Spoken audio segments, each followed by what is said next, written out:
right, folks, I'm going to give you a quick, brief timeline, something that I would do if we were together face-to-face, so here it goes. 1928 is the Yale Report. That's important to begin to situate educational discourse. Faculty psychology believes that the brain is a muscle to be worked. They're going to be looking towards using education in that way. 1860, Herbert Spencer believed that we needed to teach less and help students discover more. This is time period of industrialization. 1896, Plessy versus Ferguson. I'm going to be highlighting different court cases that lead up to Brown versus the Board of Ed. 1918, Bobbitt writes the curriculum. Many curricular theorists believe that that's where the curriculum field began. But the field evolves in different ways and in different phases, so there's certainly different origination points.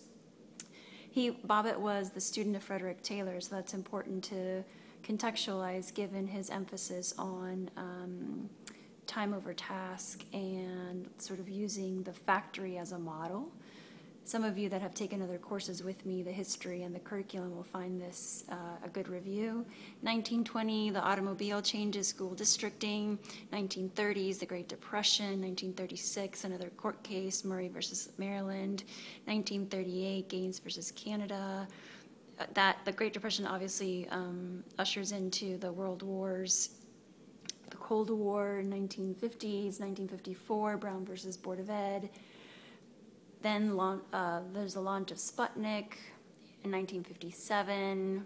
STEM education really takes a hold. We're starting to see more of this notion of postmodernism in contrast to modernism.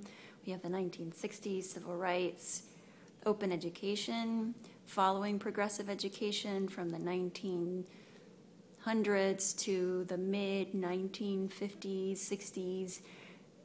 Open education kind of takes off of where the progressivism left off.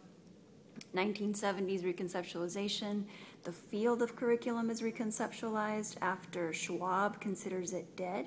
Piner and Grumet sort of revive it and reconceptualize it. 1980s, you have Reagan and critical pedagogy coming into being, where critical theory and education intersect. That continues to today. 1995, Understanding Curriculum, written by Piner, Reynolds, Tubman, and somebody else, and I forget right now. 1999, 20 years of the Journal of Curriculum Theorizing, Contemporary Curriculum Discourse. This is an edited book that Piner compiled based on all those issues. 2000, we have Goals 2000 and Clinton. 2001, No Child Left Behind. Certainly way more testing that we have seen ever before. Race to the Top, 2009, Common Core, and that brings us to today.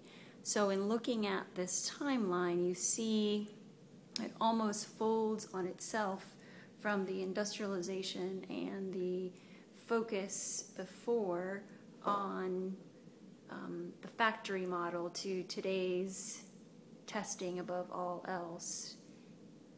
And so in this course, we will focus more so on the reconceptualization, the look and feel of curriculum post-civil rights in the 1970s, education and progressive education, and understand curricular text as something much more than just content to be learned and memorized, but rather to be lived.